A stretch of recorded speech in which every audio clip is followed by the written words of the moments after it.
Yari ka, tik-tik.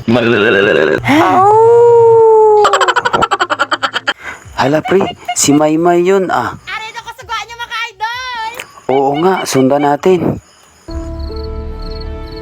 Pre, andito lang pala ang kalahating katawan ni Maymay. Alam ko nang iniisip mo pre.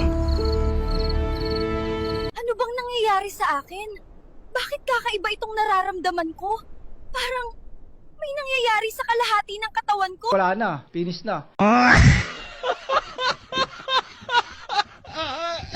Hi guys, I'm Alin Kiesel, small content creator ng Mabinay. Please follow for more episode tik-tik version. Thank you, bye!